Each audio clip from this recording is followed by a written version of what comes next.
बिस्मिल्लाहिर्रहमानिर्रहीम। अस्सलाम वालेकुम। ये आपका अपना डिजिटल प्लेटफॉर्म है। मैं तारिक मतीन हूँ। वल्लाहु खैरुल माकिरीन। मैं आपसे बार बार अर्ज़ करता हूँ, वही बचाएगा मेरे देश को बलाओं से जो बारिश में शजर से घोंसला गिरने नहीं देता। सियासी लड़ाई जब भी किसी की हो तो उस सियासी लड़ाई में मैंने आपसे पहले भी कई बार अपने इसी प्लेटफॉर्म पर अर्ज़ किया है कि हमारा कुछ फ़ायदा होता है, आम आदमी का, सहाफ़ियों का कुछ फ़ायदा ज़रूर होता है सियासी लड़ाई में। ये याद रखिएगा।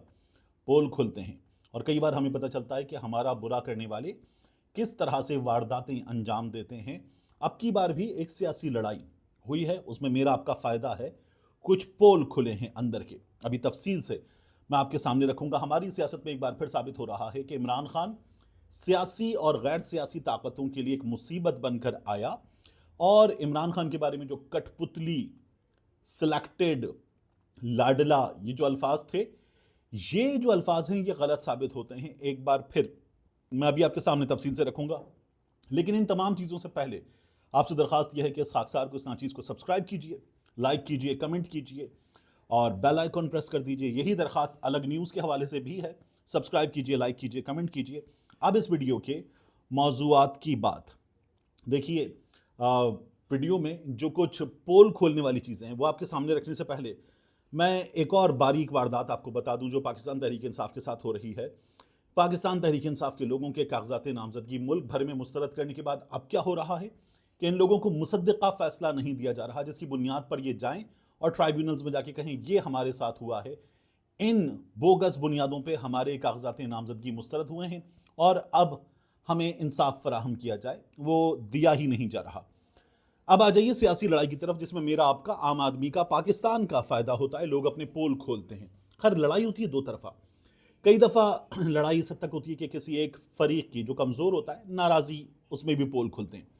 यही सब कुछ किया है मुस्लिम लीग नून के एक इंसाइडर ने, और ये सब कुछ आपके सामने एक डॉक्यूमेंट की शक्ल में आ रहा है। जावेद चौधरी साहब ने कॉलम लिखा है और जावेद चौधरी साहब ने मोहम्मद जुबैर, साबिक गवर्नर सिंध, असद उमर के भाई, जनरल गुलाम उमर, उनके साहबजादे, उनके हवाले से कुछ इंकिशाफात किए हैं। मैं आपके सामने तफसील से रखता हूँ। और इमरान खान के खिलाफ किस तरह से काम किया गया, मियाँ नवाज शरीफ किस तरह से झूठ बोलते रहे, सब कुछ इसमें साबित हो रहा है। भी आपके सामने रख देते हैं। जावेद साहब लिखते हैं, मोहम्मद जुबैर के वालिद गुलाम उमर फौज में मेजर जनरल थे। जुबैर साहब MBA के बाद कॉरपोरेट वर्ल्ड में दाखिल हुए और IBM के मिडिल ईस्ट और अफ्रीका के चीफ ऑपरेटिंग ऑफिसर बन गए। 2012 में मुस्लिम लीग नून ज्वाइन की और 2013 की हुकूमत में निजकारी कमीशन और बोर्ड ऑफ इन्वेस्टमेंट के चेयरमैन और सिंध के गवर्नर बन गए। ये पनामा केस में मियां नवाज शरीफ की सजा और फिर जलावतनी के दौरान जनरल बाजवा और फैज़ हमीद से राब्ते में थे। पनामा केस में फैज़ हमीद और जनरल बाजवा से राब्ते में थे और बतौर एलची काम करते रहे। पनामा केस के मौके पर बतौर एलची काम करते रहे। पैगाम रसानी के समल में इनका सियासी कत्ल हो गया और पार्टी ने अमलन कॉर्नर कर दिया। मोहम्मद जुबैर ने चंद दिन पहले मुझसे रब्ता किया, रब्ता भी जुबैर साहब ने खुद किया, और जनरल बाजवा और मियां नवाज शरीफ के राब्तों से मुताल्लिक कुछ हकाइक बयान किए। मैंने आपसे अर्ज किया ना कि कॉर्नर हो गए सिंध में। आप देखिए कि बशीर मेमन आ गए, एक नया बंदा एंटर हुआ और जुबैर साहब के भी सर पर बिठा दिया गया। जुबैर साहब को फारिग किया गया। एक शख्स जो पार्टी में अचानक आया था उसको अहम तरीन ओहदा मियां नवाज शरीफ ने एक से ज्यादा ओहदे दिए और फिर उसके बाद अचानक उसको फारिग भी कर दिया। क्या हुआ, क्यों हुआ, रिकॉर्डिंग्स वगैरह बाजवा साहब ने, फैज़ हमीद साहब ने जुबैर साहब की रिकॉर्डिंग्स आगे दी, अभी आपके सामने रख देता हूँ मैं। फिर वो ये कहते हैं कि जब ये राब्ता किया, कुछ हकाइक बयान किए। मैं स्टोरी के चंद हिस्सों से वाकिफ था, चुनांचे गुफ्तगू के दौरान मैं उनसे सवाल करता रहा और ये निहायत ईमानदारी से जवाब देते रहे। अब ये कह रहे हैं जो कुछ जुबैर साहब बता रहे हैं वो सच बता रहे हैं। जावेद साहब ये जजमेंट भी दे रहे हैं। मैं गुफ्तगू का एक हिस्सा उनकी रजामंदी से तहरीर कर रहा हूँ। अब जुबैर साहब के हवाले से कहते हैं कि मोहम्मद जुबैर का ये कहना था कि मियां नवाज शरीफ ने मुझे बहुत इज्जत दी, दो अहम तरीन इदारों का चेयरमैन और गवर्नर सिंध बनाया। मैं जब निजकारी कमीशन का चेयरमैन था तो $1 बिलियन की निजकारी हुई। मैं $1 मिलियन के फाइनेंशियल एडवाइजर हायर करता था, लेकिन नवाज शरीफ ने मुझे किसी काम से रोका, ना किसी की सिफारिश की। लिहाजा मैं दिल से उनका एहसानमंद हूं और उनके एहसानात और इज्जत की वजह से आज तक पार्टी में हूं। आगे लिखते हैं, मुझे 2018 में पार्टी छोड़ने और नई हुकूमत में अहम पोजीशन की ऑफर हुई थी। मुझे कहा गया था कि तुम गवर्नर भी रह सकते हो, यानी PTI के बारे में ये कह रहे हैं कि मुझे ऑफर हुई थी कि तुम गवर्नर भी रह सकते हो और नई हुकूमत में अहम पोर्टफोलियो भी ले सकते हो, बस तुमने एक प्रेस कॉन्फ्रेंस करनी है। लेकिन मैंने साफ इनकार कर दिया। यानी जुबैर साहब ने इनकार कर दिया कि इन्हें प्रेस कॉन्फ्रेंस नहीं करनी। मेरी बीवी ने कह दिया था कि अगर तुमने ये ऑफर कबूल की तो मैं तलाक ले लूंगी। जुबैर साहब का एक और वाकया, मैं उसकी बात नहीं कर रहा, लेकिन उस पर ये नहीं हुआ तो ये कैसे हो सकता था। हम लोग शरीफ फैमिली से इतने कमिटेड हैं। मैंने पूछा क्या जनरल बाजवा के कज़न अंजुम नज़ीर वड़ाइच आपके फैमिली फ्रेंड हैं? जुबैर साहब ने जवाब दिया, जी हाँ, मेरे उनसे 40 साल पुराने ताल्लुकात हैं। मैं जब भी इस्लामाबाद आता था उनके घर ठहरता था। मैंने पूछा क्या आप उनके ज़रिए जनरल बाजवा से मिलते थे? उनका जवाब था वो भी एक सोर्स थे, जनरल बाजवा के कज़न के ज़रिए भी रब्ता था। मगर गवर्नर की हैसियत से मेरे जनरल बाजवा साहब से बराह रास्त ताल्लुकात थे। गवर्नर साहब जनरल बाजवा से बराह रास्त ताल्लुकात में थे। यूं मैं 27 अगस्त 2020 को उनसे मिला। मैंने पूछा आप क्यों मिले? जुबैर साहब क्यों मिले 27 अगस्त 2020 को? वो कहते हैं मैं मियाँ साहब का पैगाम लेकर उनके पास गया था। मैंने पूछा मुलाकात कैसी रही? उनका जवाब था मुलाकात का दौरानिया 4 घंटे था। मियाँ साहब और मरियम नवाज पर पाबंदी थी, उनकी तस्वीर, आवाज़ और ख़बर तक मीडिया पर नहीं चलती थी। पैगाम किसका लेकर गए? मियाँ नवाज शरीफ का पैगाम लेकर गए।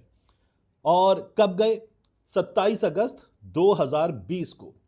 तो फिर मियाँ साहब सज़ा याफ्ता थे, और सज़ा याफ्ता मियाँ नवाज शरीफ साहब जो जनरल बाजवा को ये कहते थे आप मुजरिम, वो जनरल बाजवा के पास बंदा भेज रहे थे। ये चल रहा था इमरान खान के खिलाफ।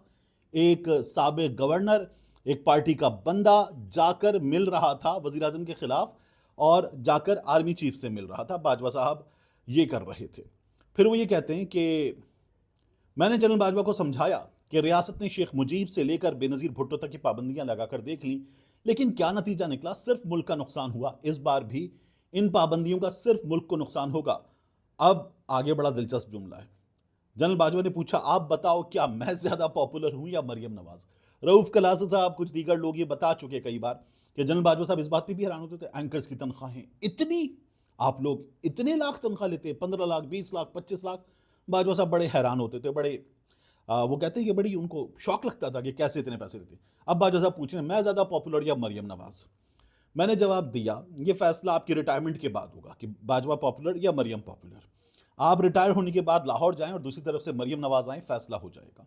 अच्छा, मैंने पूछा क्या एस्टैब्लिशमेंट उस वक्त मरियम नवाज को स्पेस देने के लिए तैयार नहीं थी? जुबैर साहब का जवाब था ये बात दुरुस्त है, जनरल बाजवा बार बार कह रहे थे मरियम नवाज की कोई गुंजाइश नहीं, और मैं जवाब में कहता रहा ये फैसला करने वाले आप कौन होते हैं? ये जुबैर साहब जो हैं वो कह रहे हैं कि ये फैसला करने वाले आप कौन होते हैं। अब ये जुमला याद रखिएगा, बाजवा कह रहे थे मरियम नवाज की कोई गुंजाइश नहीं, जुबैर कह रहे थे आप कौन होते हैं ये फैसला करने वाले? फिर वो कहते हैं बहरहाल मेरी कोशिशें रंग लाईं और मियां नवाज शरीफ और मरियम नवाज को स्पेस मिल गई। मरियम साहिबा की खबरें चलना शुरू हो गई और 20 सितंबर 2020 को पीडीएम बन गई। 20 सितंबर 2020 को पीडीएम बन गई। जुबैर साहब की मुलाकात जनरल बाजवा से 1 महीने से कम वक्त में पीडीएम बन गई। उसके बाद 1 महीने से कम वक्त में मैंने उनसे पूछा क्या पीडीएम आपके मुज़ाकरात का नतीजा थी? जुबैर साहब का जवाब था हां, एक वजह यह भी थी इमरान खान के खिलाफ पीडीएम बनी और जनरल बाजवा से मुलाकात के बाद बनी, और जनरल बाजवा से मुलाकात पीडीएम बनने की एक वजह थी। ये जुबैर बता रहे हैं। मैंने पूछा मीटिंग के बाद क्या हुआ? जुबैर साहब का जवाब था मैंने मियां नवाज शरीफ को मुलाकात की तफसील से मुत्तला कर दिया। मुझे उसके बाद जो बताया गया वो पैगाम लेकर मैं 7 सितंबर 1 महीना 10 दिन के बाद दोबारा पहुंच गए हैं। 7 सितंबर 2020 को दोबारा आर्मी चीफ से मिला, और इस मरतबा जनरल फैज हमीद भी मीटिंग में मौजूद थे। पहले बाजवा से मीटिंग हुई, फिर फैज हमीद भी मीटिंग में मौजूद थे। ये मुलाकात भी तवील थी, पहली 4 घंटे की थी, और इसमें भी बहुत कुछ तय हुआ। इमरान खान वजीर आजम है और जनरल बाजवा और जनरल फैज हमीद से मुलाकातों में बहुत कुछ तय हो रहा है। मैंने पूछा क्या इमरान खान की हुकूमत के खात्मे का फैसला उस मीटिंग में हुआ था? ये बोले मैं ये दावा नहीं करता, मगर आप बाद के तमाम वाकयात देख लें। इमरान खान की हुकूमत गिरी। जुबैर साहब कह रहे हैं कि मैं ये दावा नहीं करता कि उस मीटिंग के बाद गिरी या फैसला हो गया, लेकिन आप बाद के वाकयात देख लें। यानी इमरान खान के खिलाफ जनरल बाजवा, जनरल फैज हमीद, ये लोग, जुबैर साहब कह रहे हैं कि काम अगर नहीं भी कर रहे थे तो इनसे मुलाकातों में ये सब कुछ तय हो रहा था। फिर कहते हैं मेरी मीटिंग 7 सितंबर को हुई, पीडीएम 20 सितंबर को बनी, और फिर इमरान खान की हुकूमत दिन ब दिन कमजोर होती चली गई। मैंने पूछा एस्टैब्लिशमेंट फिर आपसे नाराज क्यों हो गई? उनका जवाब था, मरियम नवाज ने 23 सितंबर को इस्लामाबाद हाईकोर्ट के बाहर कह दिया था सियासी फैसले जीएचक्यू के बजाय पार्लियामान में होने चाहिए। और फिर मियां साहब ने 16 अक्टूबर 2020 को गुजरांवाला में तकरीर की। मियां साहब ने 16 अक्टूबर 2020 को गुजरांवाला में तकरीर की। उनसे मसाइल पैदा हो गए। यानी वो जो मियां साहब की तकरीर थी, जनरल बाजवा साहब जिम्मेदार आप हैं, जवाब आपको देना होगा। मैंने पूछा, आपकी मुलाकात की खबर आईएसपीआर ने क्यों दी थी? आपकी मुलाकात की खबर आईएसपीआर ने क्यों दी थी? उनका जवाब था, यह खबर डीजीआईएसपीआर ने 23 सितंबर 2020 को एक निजी चैनल पर बीपर देकर रिलीज की थी। ये अरशद शरीफ शहीद उनके प्रोग्राम में बीपर हुआ था। जनरल बाबर इफ्तिखार डीजीआईएसपीआर थे, तब ये बीपर हुआ था। अरशद शरीफ मरहूम को, अब ये खुद लिखते हैं आगे जावेद चौधरी साहब, जुबैर साहब के हवाले से, अरशद शरीफ मरहूम को 7 बजे खुसूसी तौर पर स्टूडियो में बिठाया गया। ये तय हो गया, खुसूसी तौर पर स्टूडियो में बिठाया गया। ऐसा लग रहा है कि जैसे एस्टैब्लिशमेंट ने कहा कि बैठ जाओ स्टूडियो में जाके। नहीं, अरशद शरीफ बतौर सहाफ़ी इस खबर के लिए राब्ता कर रहे थे। खबर लीक हो गई थी। जब इस खबर के लिए राब्ता कर रहे थे तो ये फैसला हो गया, खबर देनी है मीडिया को। और अरशद शरीफ साहब से कहा गया कि आप बीपर रिकॉर्ड कर लीजिए, ऑडियो कॉल पर बीपर रिकॉर्ड कर लीजिए। एंकर स्टूडियो में जाके बैठ गया कि मुझे रिकॉर्ड करना। एंकर को बड़ी खबर मिल रही थी तो बिठाया गया। अच्छा, डीजी का टेलीफोनिक इंटरव्यू हुआ और उन्होंने मेरी दोनों मुलाकातों की तस्दीक कर दी। मैंने पूछा, क्या आप जानते हैं आपकी दोनों मीटिंग्स की रिकॉर्डिंग्स मियां साहब को दे दी गई थी? हमारे यहां बार बार रिकॉर्डिंग का तस्करा होता है ना। दोनों मीटिंग्स की रिकॉर्डिंग्स मियां साहब को दे दी गई। मीटिंग किससे हुई? जनरल बाजवा से, और दूसरी मीटिंग हुई बाजवा और फैज हमीद से। और ये मीटिंग्स की रिकॉर्डिंग्स दे दी गई मियां साहब को। तो फिर इमरान खान के खिलाफ क्या हो रहा था? मियां साहब अपना बंदा भेजते हैं, बाजवा साहब अगर उसमें से कुछ गलत भी निकालते हैं कि इस मीटिंग में हुआ है, तो वो नवाज शरीफ को रिकॉर्डिंग भेज देते हैं। यानी इमरान खान के खिलाफ तो बड़ा ठीक ठाक काम हो रहा था, अंदर हो रहा था। अगर हम जुबैर साहब की बात दुरुस्त माने, मैं नहीं कह रहा, ये जुबैर साहब खबर दे रहे हैं, तो जावेद चौधरी साहब खबर दे रहे हैं। जिसके बाद आपके मियां साहब से ताल्लुकात खराब हो गए। उन्होंने सवाल किया। जुबैर साहब कहते हैं, मुझे इसके बारे में इल्म नहीं, मैं सिर्फ ये आपसे सुन रहा हूं। ताहम हकीकत यह है कि 20 सितंबर 2020 के बाद मेरे मियां साहब से ताल्लुकात खराब हो गए। जो जावेद साहब ने पूछा वो साबित भी हो रहा है। मुझसे शहबाज शरीफ ने भी कहा था कि आपने हमारे साथ गलत बयानी की थी। शहबाज शरीफ ने मोहम्मद जुबैर से कहा, आपने हमारे साथ गलत बयानी की थी। यानी कि अंदर से बताया गया इन दोनों भाइयों को। मैं इतनी लंबी मीटिंग्स में मेरा जवाब था, मैं इतनी लंबी मीटिंग्स में नोट्स नहीं ले रहा था। मैंने जो बताया अपनी याददाश्त की बुनियाद पर बताया, लिहाजा अल्फाज का हेर फेर हो सकता है, लेकिन मफहूम वही था। मैंने पूछा, क्या आपको यह रवैया बुरा लगा? जुबैर साहब कहते हैं, मुझे बुरा लगा क्योंकि मैं उस वक्त मियां साहब और मरियम नवाज साहिबा का तर्जुमान था जब पार्टी के तमाम तर्जुमान भाग गए थे। और ये बात दुरुस्त है, कोई शख्स पार्टी को डिफेंड करने के लिए तैयार नहीं था। मुझे 2017 में, अब ये सुनिए, जनरल नवीद मुख्तार ने बुलाकर कहा था, तुम लोग मरियम नवाज के साथ फौज के खिलाफ मीडिया सेल चला रहे हो।